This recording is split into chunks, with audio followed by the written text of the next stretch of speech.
CRPGs have always been a favorite pick for me. They strike this nice balance between combat and the sense of exploration of Sierra and LucasArts style adventure games. And while some of them had absolutely great stories, I would actually argue that it's the mechanics that made them so immersive and not the storyline themselves. In fact, one of my favorite CRPGs, the original Neverwinter Nights, has a very weak overall story arc. And to me, the appeal of these games comes from the same place as the appeal for classic roguelikes like NetHack and Dungeon Crawl, from the ability to have versatile interactions with the world around. Sadly, it seems like the modern entries to the genre are losing the essence of what made these classic games so appealing. But instead of talking about the downsides, let's talk about the possible ways of improving the current state. Number 1. I don't care about your world yet. Having Baldur's Gate and Neverwinter build upon an existing world of Forgotten Realms was an absolutely genius idea. You'd start the game, and if someone mentions drought to you, you already know what they are. Well, at least after a couple of games, or if you read any of the novels or played the actual setting. But even without that, Baldur's Gate does a great job of starting you off. You begin in Candlekeep with basically no powers, one spell if you're a mage, and the exposition is kept to such minimum that you just walk around doing simple chores until the plotline clicks off. The dialogues are pretty basic and to a point, and the world slowly unravels before you as you explore further on. Now in Deadfire or Tyranny, after 5 minutes you are assaulted with walls upon walls of text and voice dialogue. The developers feel like they are doing their best to immerse you, but since neither these deities, locations, or characters mentioned in the exposition handoffs mean anything to you yet, the interest diminishes exponentially with each turn that the dialogue takes. And then, of course, you don't remember any of it, which increases your disconnect with the world. I found myself just clicking through the dialogue trees, knowing that anything important there will end up in my journal anyway. This is further amplified with your desire to actually play the game. When you build the character for 30 or so minutes, the first thing you want to do afterwards is to actually play, walk around the town, use a skill, or even just see if you have good graphics performance, and not sit through 15 minutes of exposition. The best example of this is Torment Tides of Numenera versus the original Planescape Torment. The older game starts you off in the morgue with a talking skull, next to no context about what's going on, a usual use for amnesia actually, and a strong desire to leave this place. Numenera starts with a combat tutorial and a wall of text from the first NPCs that you meet. You're also immediately told of how special you are in great detail. Obsidian seems to have recognized this and actually found a way to address the disconnects by providing clickable hints in their games in the dialogues. So if a region or NPC comes up, you can click it and see what the hell it is, because nobody even expects you to remember at this point. To truly make the player care about the world, the exposition has to follow the questions that arise in the player's head and not the other way around. And also, please make sure that everything that is mentioned in the exposition dumps ends up being relevant. I don't need to read about the pantheon of gods that I will never encounter priests to, talk of distant lands that I won't visit, or lore that doesn't amount to anything within the game. Some of it is nice if it ties to something you already know, like the Forgotten Realms, but reading lists of made-up away islands and heroes that will never be mentioned again does not help immersion. On the contrary, it makes me less attentive and prone to missing the actual important parts. 2. Please don't make my old skills and weapons irrelevant. One thing that I originally hated and then really loved about D&D and Neverwinter Nights was how, unlike a lot of JRPGs, you don't just get skills that are simply better than the old ones when you level up. I remember being frustrated at first when I was still using Fireball mid-game in Neverwinter when I really wanted to get some new spell to fire around. Suddenly, all spells I was getting were slower to cast, caused friendly fire by firing in a cone, or had very specific uses. This was me being conditioned to just get stronger every level by other games. But then it makes you realize that by doing so it gives you variety instead of plain brute force. Your fireball still becomes more powerful as you level up, but having access to a delayed fireball and pulling it off for bigger damage feels more rewarding. and it makes sure your gameplay remains varied. The other side of this are the weapons. A +1 weapon is a very big deal in Baldur's Gate. Not every game has to be a loot fest like Diablo. I loved how in original Neverwinter Nights the bonuses did not stack, so you couldn't emulate a +2 item with 2 +1s, making those a huge deal.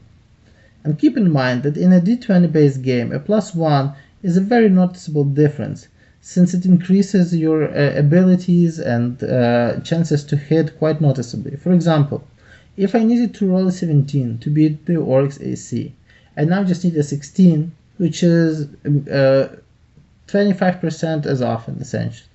These numbers should also ideally never rise too high. It's much easier to keep track of stats that range in 1 to 20 than above 40. Number 3. Crafting without the grind, please. Crafting was a great addition to Baldur's Gate. There is a very limited set of what you can craft, but all of these items are absolutely awesome things that you can use up until very late in the game. You also don't need to grind components, look for recipes, or increase your crafting skill. Instead, you look for specific parts like the heads for the Flail of Ages, and then add them to your flail. Kill a giant insect in Baldur's Gate 1 and turn it into a set of armor, that kind of stuff. This is the kind of crafting I want. I don't want to pay 5,000 gold, 15 metal, 10 bronze, 5 copper, and throw in some ingots to get a slightly better saber that I will sell as soon as I find a better one in half an hour. Unfortunately, grind is becoming more and more popular with game designers since it can greatly extend the gameplay and the time it takes to beat the game. Sometimes it's utterly meaningless, like you could grind for gold to pay for your keep in Pillars of Eternity, which ultimately didn't result in much. Instead of creating these money things to prevent players from amassing too much wealth, it makes more sense to make gold less relevant, but making you quest for higher level items. Grinding feeds on this short dopamine loop in our brains that makes us happy whenever we achieve something. But you can only fake it so far, and it's not going to last if it happens every half an hour. 4. Creative encounters. This is very specific to the first Pillars of Eternity game that actually made me outright drop it. Every encounter needs to be designed. You can get away with some filler, like an underground labyrinth with kobolds on the first floor, but there better not be a floor full of orcs beneath it. Really no game, except maybe Icewind Dale 2, achieves this. And Icewind Dale 2 is close to this simply because it's almost entirely combat focused. But what made me quit Pillars of Eternity, at least initially, were the shadows. They are such a bad enemy. They look very bland, being literally shadows. They have zero motivation to attack you. They don't talk. There is no backstory to this conflict with them. They are just these automatons copy-pasted all over the place. This would be less annoying if they were easy to kill, but they also break the engagement rules that the game just taught you 5 minutes ago, in that they teleport behind your mages and healers and hit those. So how do you make encounters actually interesting? The easiest choices are adding new enemies and varied terrain. Pools of oil that can be turned to fire, sneak attack opportunities, traps, bottlenecks. There are numerous examples of this in classic D&D modules. And nobody likes to play Bash the Big Orc until it dies while chugging health potions for long. This especially applies to higher levels, when spellcasters get these varied spells that they never end up using. Even better if the encounters are designed around these new abilities that the players would be getting around this time, to make those more relevant.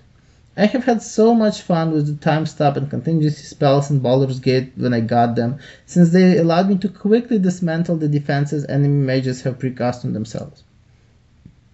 Speaking of these defenses, even simple things like having an enemy have a protection from normal attacks spell makes a much more worried encounter if you don't have a magic weapon on everybody in your party.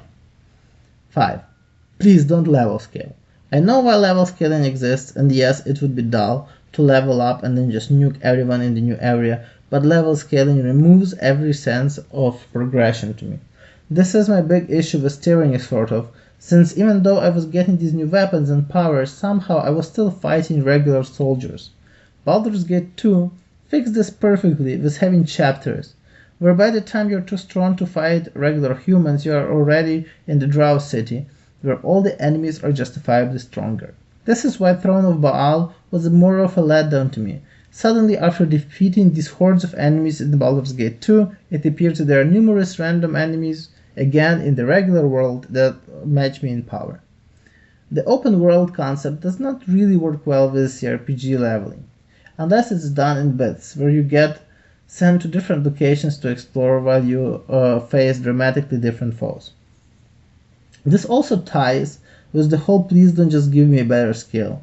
This way, when I face the old familiar wolf pack, I simply use the old familiar magic missile, because there is no point of casting a level 8 spell for 3 turns on them. Instead of scaling the enemies, scale the world around by escalating the conflict.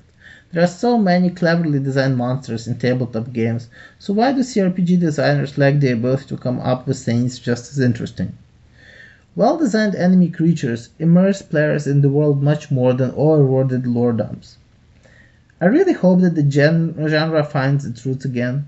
I haven't yet tried Pathfinder Kingmaker, but I'm hoping for it to be the throwback to these older classic games, just like Pathfinder itself was a throwback to the old editions of D&D. But for now, thanks for listening for this short rant, and hopefully see you next time.